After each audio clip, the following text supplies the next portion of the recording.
விநாயகா போற்றி.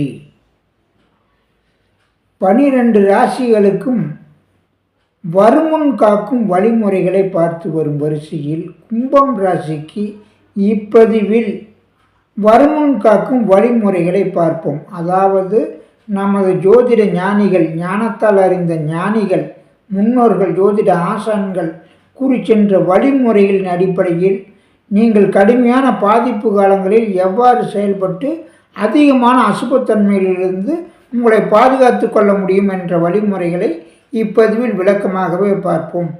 பொதுவாக ஒருவருக்கு ஒரு வகையில் பாதிப்புகள் ஏற்பட்டால் வழிபாடுகள், பரிகாரங்கள் ரீதியாக நிவர்த்தி செய்து கொள்ள முடியும். பல அசுபத்தன்மைகள் ஒரே நேரத்தில் இணையும் போது, அதாவது ஜாதக ரீதியான தசாபுத்தி அமைப்புகளும் பாதிக்கப்பட்டு கோச்சாரத்திலும் 7 சனி, அஷ்டம சனி பாதிப்புகள் ஏற்பட்டு சந்திராஷ்டம காலங்களும் மற்றும் 3ம் இணையும் போது உங்களுக்கு கடுமையான பாதிப்புகள் ஏற்படுத்தும். அப்பொழுது நாம் எச்சரிக்கையாக செயல்பட வேண்டும். முதலில் நம்முடைய கோச்சாரம் என்பது அன்றாடம் நாம் செய்யக்கூடிய செயல்களின் வழியாகத்தான் பலன்கள் ஏற்படும். எனவே சுய ஜாதக ரீதியான தசாபுத்தி பலன்கள் கோச்சார ரீதியில் தான் அன்றாடம் செயல்படுத்த முடியும். எனவே நாம் அன்றாடம் செய்யக்கூடிய கடமைகளில் கவனமும் எச்சரிக்கையும் பாதுகாப்புடனும் செயல்பட்டால் ஓரளவுக்கு மழையை நிறுத்த முடியாது, குடைபிடித்து கொள்ளலாம் என்பது போல பாதுகாத்து கொள்ள முடியும். எனவே இந்த வழிமுறைகளை இப்பதிவில் நீங்கள் எவ்வாறு செயல்பட வேண்டும், எந்த நாட்கள் முதல் உங்களுக்கு அசுப நாட்கள், எந்த மாதங்களத்தில் உங்களுக்கு பாதிக்கும் நாட்கள், வருடத்தில் பாதிக்கும் நாட்கள், தசாபுத்தி ரீதியான வருடக்கணக்கில் பாதிக்கும் நாட்கள் எவைகள் என்று பார்ப்போம். அவைகளில் எவ்வாறு செயல்பட்டு நீங்கள் கடுமையான பாதிப்பிலிருந்து தப்பித்து கொள்ள முடியும் என்பதை பற்றியும் பார்ப்போம். ஏனென்றால் கும்ப ராசிக்காரர்கள் கடந்த 2.5 ஆண்டு காலமாக கடுமையான சோதனைகளையும் வேதனைகளையும் துன்பங்களையும் பற்றுவிட்டீர்கள். எனவே உங்கள் பயிற்சிகள் நிறைய சனி பகவான் கொடுத்து விட்டார். இன்னும் 2 ஆண்டு காலம் உங்களுக்கு 7 சனி இருக்கிறது. எனவே கும்பம் ராசிக்காரர்களுக்கு இந்த பதிவு உபயோகமாக இருக்கும். ஏனென்றால் 2025ஆம் ஆண்டு உங்களுக்கு ஜென்மச்சனி விலகுகிறது. ஆனால் ராகு ராசிக்குள் வந்து விடுகிறார். ஜென்ம ராகு வந்து விடுகிறது. ஜென்மச்சனி விலகி ஜென்ம ராகு வந்து விடுகிறார். அதேபோல் ராகுவாவது குருவின் பார்வையில் வந்து விடுகிறார். ஆனால் 7இல் கேது உட்கார்ந்து கொண்டு உங்களுக்கு திருமணம், நண்பர்கள், கூட்டாளி வகையில் பாதிப்புகளை தொடர்ந்து கொடுத்து கொண்டே இருக்கும். ஏனென்றால் ஜென்மச்சனி 2.5 ஆண்டு காலம் திருமணம் செய்ய முடியாமல் தவித்து கொண்டிருப்போர் பலர் உண்டு கும்பம் ராசிகளில். ஏன்னா ஜாதகத்தில் அதிகமான சுபத்தன்மை உள்ள தசாபுத்தி நடந்தால் மட்டுமே ஜென்மச்சனி, அஷ்டம சனி காலங்களில் திருமணம் செய்வார்கள். இது பொது விதி. ஆகையால் 2.5 ஆண்டு காலம் நீங்கள் திருமண வாழ்க்கைகளில் பெரும்பாலான இளைஞர்கள் பாதிக்கப்பட்டு கொண்டிருப்பீர்கள். இப்பொழுதும் ஒரு 1.5 ஆண்டு காலம் உங்களுக்கு ஜென்ம ராகுவும் கேதுவும் 7இல் அமர்ந்து பாதிப்பு கொடுத்து கொண்டிருக்கிறது. அப்பொழுது என்ன செய்ய வேண்டும், எப்படி உங்கள் வாழ்க்கை முறையை மாற்றி அமைத்து கொண்டு நீங்களும் சுப காரியங்களை செய்து வெற்றிகரமாக வாழ முடியும் என்பதை பற்றி இப்பதிவில் விளக்கமாக பார்ப்போம். பொதுவாக கும்பம் ராசிக்காரர்களுக்கு பாதிக்கக்கூடியவை சுய ஜாதக ரீதியான 6, 8, 12 அதிபதிகளின் திசைகள். அதேபோல் பாவக்கிரகங்கள், ஒன்றுக்கு மேற்பட்ட பாவக்கிரகங்களின் தொடர்புள்ள கிரகங்களின் திசைகள் பாதிக்கும். கோச்சாரத்தில் 7.5 சனி, அஷ்டம சனி, ஜென்மச்சனி கடுமையாக பாதிக்கும் காலங்கள். இதில் சனி ஒரு 2.5 ஆண்டு காலம் பாதிக்கக்கூடிய கண்டக சனியும் அர்த்தாஷ்டம சனியும் உங்களுக்கு பாதிப்புகளை ஏற்படுத்தும். ஆக அடுத்து ராகு கேதுவும் 1, 2, 7, 8இல் வரும்போது பாதிப்புகளை அனைத்து ராசிக்காரர்களுக்கும் ஏற்படுத்தும். குருவின் பார்வையில் இருக்கும்போது பாதிப்புகள் குறையும், நிவர்த்தியாகும், அவ்வளவுதான். ஆனால் பாதிப்புகள் ஏற்படுத்தும். அதே போல்தான் அடுத்ததாக உங்களுக்கு குரு பகவான் மறைந்திருந்து கெடுதலை பண்ண மாட்டார். ஆனால் அவர் கொடுப்பதை நிறுத்தி விடுவார். 6, 8, 12 வரும்போது அவர் தனக்காரகன் தனத்தை கொடுக்க நிறுத்தி விடுவார். புத்திரக்காரகன் புத்திரத்தை நிறுத்தி விடுவார். பொன் நகைகளுக்கு உண்டான பிரச்சனைகளை அவர் பாதிக்க வைத்து விடுவார். சுப காரியங்களை தடுத்து அவர் செய்ய மாட்டார். செய்யாமல் போனாலே நம்மளால் செய்ய முடியாது. அவருடைய அனுகிரகம் இருந்தால்தான் சுப காரியங்கள் இனிதே நடைபெறும். எனவே அந்த இடத்தில் குருவும் பாதிக்கப்படாவிட்டாலும் அவரால் நாம் பாதிக்கப்படுவோம். எனவே இந்த வகை பாதிப்புகள். அடுத்தது வருடக்கணக்கில் ஏற்படும் பாதிப்புகள். ஜாதகத்தில் பல வருடங்களுக்கு ஏற்படும் பாதிப்புகள். இது 2.5 ஆண்டு காலம், 1 ஆண்டு காலம், 2.5 ஆண்டு காலம் ஏற்படும் பாதிப்புகள். ஜாதகத்தில் 20 வருட காலம் சுக்கிரதசை பாதித்தால் பாதிக்கும். சனி 19 வருஷம் பாதிப்பார் கடுமையான கெட்ட அமைப்பில் இருந்தால். அதே போல்தான் உங்களுக்கு கோச்சாரத்திலும் வருட கணக்கில் 2 ஆண்டு காலம், 1.5 ஆண்டு காலம் ராகு கேது, குரு 1 வருட காலம். அடுத்து மாத கணக்கில் பாதிக்கும் பாதிப்புகள் என்ன? மாத கணக்கில் ரெகுலராக எல்லோருக்குமே 12 ராசிக்காரர்களுக்கும் தொடர்ந்து பாதிக்கும். சந்திராஷ்டமம் 2.25 நாட்கள் கடுமையான பாதிப்புகளை கொடுக்கும். ஆக இந்த சந்திராஷ்டம நாட்களும் கவனமாக இருக்க வேண்டும். அடுத்து தினமும் பாதிக்கும் அமைப்பு. தினமும் பாதிக்கும் அமைப்பும் இருக்கிறது அல்லவா? தினமும் பாதிக்கும் அமைப்பு எப்படி ஏற்படுகிறது? சனி செவ்வாய் நாட்களில் பயப்படுவார்கள் நல்ல காரியங்களை செய்ய. அடுத்ததாக உங்களுக்கு தாராபலம் ரீதியாக 27 நட்சத்திரம் 3 தாரையை பிரித்து தாராபலம் நாட்களை பற்றி நான் தாரைகள் பதிவில் விளக்கமாக கூறியுள்ளேன். இதில் அவுட்லைன் மட்டும் பார்ப்போம். அந்த தாராபலம் ரீதியாக பொதுவாக உங்கள் ஜென்ம நட்சத்திரத்திற்கு 3, 5, 7 அந்த வரிசையில் வரும் நட்சத்திரங்கள் அணுஜென்மம், ஜென்மம், திருஜென்மம், அணுஜென்மம் 3 நட்சத்திரங்கள் 9 நட்சத்திரங்கள் மாதத்தில் உங்களுக்கு 9 நாட்கள் கடுமையாக இருக்கும். இந்த நட்சத்திரங்கள் சஞ்சாரம் செய்யும் நாட்கள் உங்களுக்கு பாதிப்புகளை ஏற்படுத்தும். ஏன்னா 3ஆவது நட்சத்திரம் விபத்து கண்டங்களை கொடுக்கும் நட்சத்திரம். 5ஆவது நட்சத்திரம் வீண் பழிச்சொல் பிரச்சனைகளை கொடுக்கக்கூடிய அவமானங்களை கொடுக்கக்கூடிய நட்சத்திரம். 7ஆவது நட்சத்திரம் வதை நட்சத்திரம். வதை நட்சத்திரமாக துன்பங்கள் அனைத்து வகையான துன்பங்களையும் கொடுக்கக்கூடிய நட்சத்திரம். எனவே இந்த நாட்களில் நீங்கள் இதெல்லாம் கவனமாக இருந்துக்கணும். பொதுவாக இப்போ சொன்னது ஒவ்வொரு வகையிலும் பாதிப்புகளை ஏற்படுத்தும் பலன்கள். அடுத்து ஓரைகள் ரீதியாக செவ்வாய் சனி மணிக்கணக்கிலும் பாதிக்கும் நேரங்களை அறிந்து கொள்ளலாம். செவ்வாய் சனி பாதிக்கும், சூரியன் ஓரளவுக்கு பாதிப்பார். இந்த ஓரைகளிலும் மணிக்கணக்கிலும் முன்னோர்கள் வழிகாட்டி சென்றுள்ளார்கள். ஒவ்வொரு மணியிலும் நீ எவ்வாறு செயல்பட வேண்டும், இன்னும் துல்லியமாக ஜோதிடத்தை நிமிட கணக்கிலும் அறிய முடியும்.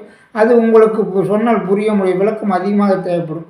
எனவே மணிக்கணக்கிலும் ஓரளவுக்கு கோரைகளை பயன்படுத்துவதில் பலர் உண்டு. அதில் அசுப கோரைகளை தவிர்த்து விடலாம். ராகுகளை யமகண்டம் தவிர்த்துக்கிறது போல. அது எல்லோரும் அறிஞ்சு வச்சிருக்கிறதுனால இன்றைக்கி ராகுகால யமகண்டம் நிச்சயமாக எல்லோரும் பயன்படுத்துறது இல்லை. அந்த காலங்களில் சுப காரியங்கள் செய்கிறது இல்லை. அதே போல் தான் ஹோரைகளையும் பயன்படுத்துவோர் ஓரளவுக்கு ஜோதிட மருந்துகள் பயன்படுத்த மாட்டார்கள். அதே போல் சந்திராஷ்டம நாட்களையும் தவிர்ப்பார்கள். இது எல்லாம் தனித்தனியாக ஏற்படக்கூடிய பாதிப்புகள். இந்த இணைவுகள் இந்த பாதிப்புகள் இணைந்தால் என்ன ஆகும்? எப்படி? ஜாதகத்தில் 6, 8, 12 தசாபுத்தி நடக்குது. கோச்சாரத்தில் 7.5 சனி, ஜென்ம சனி, அஷ்டம சனி நடக்குது. அந்த வர்ற மாதத்தில் சந்திராஷ்டம மாதம் வரும். அந்த சந்திராஷ்டம மாதத்தில் இந்த விபத்து தர வரும். அப்போ தான் விபத்து ஏற்படும். புரியுதா? எல்லாம் இணையும் போது தான் நமக்கு பாதிப்புகள் கடுமையாக இருக்கும். எல்லாருக்கும் விபத்து நாளில் விபத்து தாரையில் பாதிப்புகள் ஏற்படாது. மாதத்தில் 3 நாள் எல்லாருக்குமே விபத்து ஏற்பட்டுக்கிட்டே இருக்காது. இந்த இணைவுகள் அனைத்து ஒன்று சேரும்போது உங்களுக்கு கடுமையான விபத்துகள் ஏற்படும். உயிரிழப்புகள் கூட ஏற்படும். கண்டம் அல்லது தப்பித்து விடுவார்கள். ஜாதகத்தில் ஆயுள் பலம் கட்டியாக இருந்தால் எல்லாமே சுய ஜாதக அமைப்பு தான் இறுதியான முடிவு. அந்த இறுதி முடிவு உறுதி செய்கிறது தான் கோச்சாரம். தசாபுத்தி பலன் கடைசி வரல தசாபுத்தி அந்தர வரலாம் பார்ப்பாங்க. அந்த அந்தர பலன் எங்கே செயல்படும்? அன்றாட நாம் செய்யக்கூடிய செயல்பாடுகள் தான் செயல்படும். எனவே இந்த ரீதியில் நீங்கள் ஆராய்ந்து ஒன்றிணையும் போது கடுமையான பாதிப்புகளை ஏற்படுத்தும். அந்த நாட்கள் உங்களுக்கு எந்தெந்த நாட்கள்னு தெரிஞ்சுக்கிட்டால் இன்னும் கொஞ்சம் ஈஸியாக இருக்குமில்ல நீங்கள் தப்பிச்சுக்கிறதுக்கு. சந்திராஷ்டம நாட்கள் ஓரளவுக்கு அறிஞ்சிருப்பீங்க. சந்திராஷ்டம நாட்கள் இது உங்களுக்கு கும்பம் ராசிக்காரர்களுக்கு 8வது ராசி ஏதாவது வருது. உங்கள் கும்பம் ராசிகள் கன்னி ராசி 8வது ராசியாக வரும். இந்த கன்னி ராசியில் என்னென்ன நட்சத்திரம் இருக்குது? உத்திரம், அஸ்தம், சித்திரை நட்சத்திரங்கள் சந்திரன் சஞ்சாரம் செய்யும் நாட்களில் உங்களுக்கு சந்திராஷ்டம நாட்கள் 2.25 நாட்கள் கடுமையாக பாதிக்கும். இது தெரியும். அதே மாதிரி 7.5 சனி, அஷ்டமி சனி எல்லாருமே உங்களுக்கு புரிய வச்சுருவாங்க. டிவி எல்லாத்துலேயும் நீங்கள் பார்த்தீங்கன்னாவே உங்களுக்கு 7.5 சனி, ஜென்ம சனி தெரிஞ்சுக்கிறீங்க. ஜாதகத்தில் தசாபுத்தி காலங்களாக சொன்னால் ஜோசிட்டு போய் ஜோசியம் பார்க்கும்போது தெரிஞ்சு போயிடும். இந்த தாராபலம் நாட்கள் ஜோசியரையும் சொல்ல மாட்டாங்க, டிவிலையும் சொல்ல மாட்டாங்க, எதையும் சொல்ல மாட்டாங்க. ஒரு 2 ஜோதிடர்கள் மட்டுமே டிவிகளில் சொல்கிறாங்க. பெரும்பாலான ஜோதிடர்கள் சொல்கிறது தாராபலம் யூடியூப்பில் வேணால் பார்த்தீங்கன்னா புரிஞ்சிக்கலாம். யூடியூப்பில் உங்களுக்கு தாராபலம் கேட்டிங்கன்னா வந்துடும். அந்த தாராபலம் உள்ள நாட்களில் உங்களுக்கு கும்பம் ராசிக்கு எது தாராபலம் உள்ள நாட்கள் நான் பட்டியலிட்டு கூடுறேன், வரிசையை கேட்டு நீங்கள் மனதில் பதிவு வச்சுக்கிட்டு அந்த சந்திரன் நட்சத்திர நாட்களில் சந்திரன் சஞ்சாரம் நாட்கள் உங்களுக்கு தாராபலம் ஆகாத நட்சத்திர நாட்கள். நான் முதலே சொன்ன மாதிரி விபத்து தார, பிரத்யக் தார, 3வது நட்சத்திரம், 5வது நட்சத்திரம், 7வது நட்சத்திரம் வதைத்தாரை. இந்த நட்சத்திரங்கள் உங்களுக்கு வரிசையாக 3 நட்சத்திரம் 9 நட்சத்திரங்கள் மாதத்தில் உங்களுக்கு ஆகாது. பொதுவாக கும்பம் ராசியில் யாராக இருக்கிறீங்க? அவிட்டம் நட்சத்திரம் 3, அதாவது அவிட்டம் நட்சத்திரம் 3, 4ஆம் பாதத்தில் பிறந்தவர்கள் இருக்கீங்க. அதே போல் சதய நட்சத்திரம் 4 பாதத்தில் பிறந்தவர்கள் கும்பராசியில் இருக்கிறீங்க. புரட்டாதி 1, 2, 3ஆம் பாதத்தில் பிறந்தவங்க இருக்கிறீங்க. இப்போ அவிட்ட நட்சத்திரத்தில் பிறந்த 1, 2ல் பிறந்திருக்காங்கல்ல, 3, 4ல் பிறந்திருக்காங்கல்ல, அவிட்டம் நட்சத்திரம் 3, 4ஆம் பாதத்தில் பிறந்தவர்கள் கும்பம் ராசிக்காரர்களுக்கு எந்த நாட்கள் ஆகாது என்று பார்த்தால் நட்சத்திரங்கள், அந்த நட்சத்திரங்கள் சொல்கிறேன், அந்த நட்சத்திரங்களில் சந்திரன் சஞ்சாரம் நாட்கள் உங்களுக்கு ஆகாத நாட்கள். பொதுவாக புனர்பூசம், விசாகம், பூரட்டாதி, ஆயில்யம், கேட்டை, ரேவதி, பரணி, பூரம், பூராடம், இந்த 9 நட்சத்திரங்கள்லேயும் சந்திரன் சஞ்சாரம் செய்யும் நாட்கள் அவிட்டம் நட்சத்திரக்காரர்களுக்கு நிச்சயமான பாதிப்புகளை கொடுக்கும். அது விபத்தை கொடுக்கறது தனித்தனியாக பார்த்தீங்கன்னா உங்களுக்கு புனர்பூசம், விசாகம், பூரட்டாதி விபத்தை கொடுக்கும்.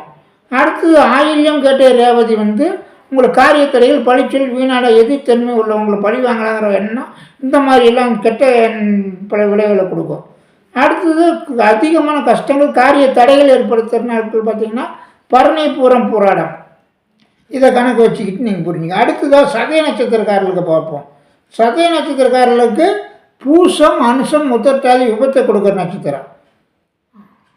அஸ்வினி, மகம், மூலம், இந்த நட்சத்திரங்கள் உங்களுக்கு வீண் பழிச்சொல்கள், அதிகமான பிரச்சனைகள், பாதிப்புகள், வம்பு வழக்கெல்லாம் கொண்டு வந்து போடுறது இந்த நட்சத்திரம். அடுத்தது உத்திரம், உத்திராடம், கிருத்திகை, இந்த 3 நட்சத்திர நாட்கள்லேயும் உங்களுக்கு துன்பங்கள் ஏற்படும், காரிய தடை தாமதங்கள் ஏற்படும். இது தெரிஞ்சுக்குங்க. அடுத்தது பூரட்டாதி நட்சத்திரக்காரர்களுக்கு என்னென்ன பாதிக்கும்னு எடுத்துக்கிட்டால், பூரட்டாதி நட்சத்திரக்காரர்களுக்கு ஆயில்யம், கேட்டை, ரேவதி விபத்துக்கள், கண்டங்கள் கொடுக்கும்.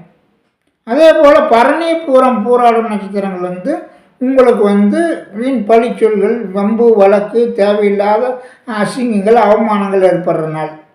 இந்த நாளில் நீங்கள் கவனமாக இருந்துக்கணும். அடுத்து ரோகிணி, அஸ்தம், திருவோணம் நட்சத்திர நாட்களில் துன்பங்கள், வதை நட்சத்திரம், துன்பங்கள், கஷ்டங்கள், இழப்புகள், அதே போல் வம்பு வழக்குகள், தடை தாமதங்கள் ஏற்படும்.